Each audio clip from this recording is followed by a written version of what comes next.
బయటకు వచ్చి చెప్పుకుందామంటే కూడా ఎవరు రాయని పరిస్థితి, ఎవరు చెప్పని పరిస్థితి, అనివార్యమైన పరిస్థితులలో మేము భారతీయ జనతా పార్టీలో జాయిన్ అయినాం. మేము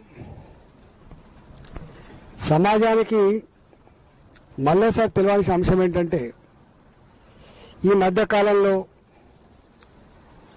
నాది, శోభమ్మ గారిది కర్మార్లో ఫోటో వేసి జీవన్ రెడ్డి గారు వీళ్ళంతా మళ్ళీ పార్టీ మారుతుందని చెప్పి పోస్టర్లు పెట్టుడు, దానికి కొంతమంది మాదంటున్న కూడా దాన్ని ప్రమోట్ చేసి ఇట్లాంటివి జరుగుతూ ఉన్నాయి. నేను ఆ రోజు చెప్పిన మళ్ళీ ఈరోజు చెప్తున్నా, పార్టీలు మారడం బట్టలు మార్చుకున్నంత తేలిక కాదు అని.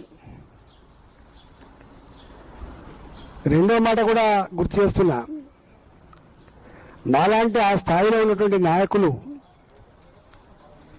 ఒకవేళ బయటకు వచ్చినా పార్టీలు మారకూడదని కూడా ఒక సందేశం ఇచ్చినాడని. పార్టీలు మారకూడదనే సందేశం కూడా నేనే ఇచ్చిన. అట్లాంటి నన్ను పట్టుకొని ఈ మధ్యకాలంలో మళ్ళీ ఇట్లాంటి వెకిలి ప్రయత్నాలు ఏవి చేస్తుండో, నా గురించి తెలంగాణ సమాజం తెలిసినప్పటికి కూడా, నా మాటలు మీకు గుర్తున్నప్పటికి కూడా మీరు ఇట్లాంటి పట్ల అప్రమత్తంగా ఉండమని చెప్పి కోరుతున్నా. జనరల్గా నాకు అన్ని రాజకీయ పార్టీల కంటే కూడా 20 ఏళ్ళు టీఆర్ఎస్ పార్టీలో ఉన్నా కాబట్టి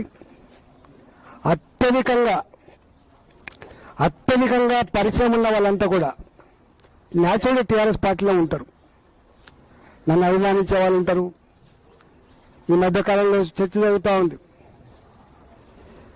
ఈటెల రాజేంద్ర గారిని పోగొట్టుకొని కేసీఆర్ తప్పు చేసుకున్నాడు అని అంటాను. నేను అంటలేను. ఇట్లా అనేక మంది పోగొట్టుకున్నారు. ఒక తుమ్మల నాగేశ్వరరావు కావచ్చు, ఒక కడియం శ్రీఆర్ గారు కావచ్చు, ఒక పొంగిరెడ్డి శ్రీనివాసరెడ్డి గారు కావచ్చు, ఒక ఏపీ జితేందర్ రెడ్డి గారు కావచ్చు, ఒక బొడిగ శోభమ్మ కావచ్చు, అనేక మంది ఉద్యమకారులు, అనేక మంది మాజీ ఎంపీలు, అనేక మంది మాజీ మంత్రులు, అనేక మంది మాజీ ఎమ్మెల్యేలు పోగొట్టుకున్నాడు.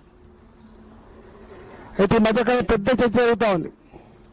మళ్ళా రాయనగర్ లాంటి వాళ్ళు, లేకపోతే బొడిగ శోభమ్మ లాంటి వాళ్ళు మళ్ళా కేసీఆర్తో కలుతారట అనేటువంటి చర్చ పెడుతున్నారు.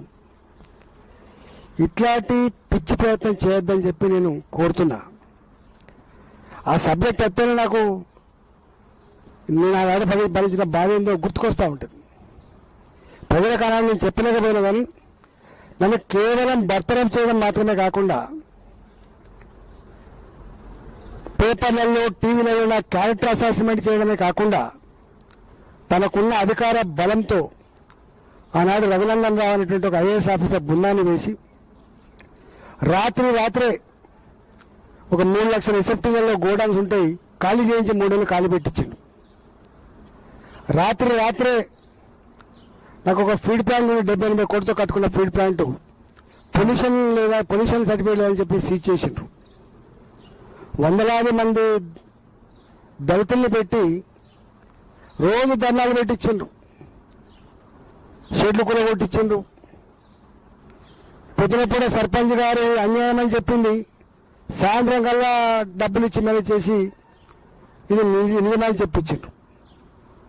నేనే ధరపడి అక్కడిని అడ్డ పెట్టించి ఇప్పుడున్న మాజీ మంత్రులతోటి, ఇప్పుడున్న మాజీ ఎమ్మెల్యేలతో అడ్డ పెట్టించి ఆయన చేయని పని లేదు.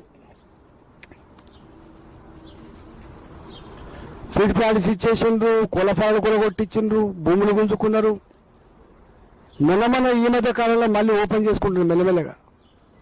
ఇవాళ ఈ ప్రభుత్వమైనా నేను ముఖ్యమంత్రి తప్పకుండా రాస్తా, ఆనాడు దుర్మార్గంగా అధికారం చేతిలో ఉందని నాకు బాగా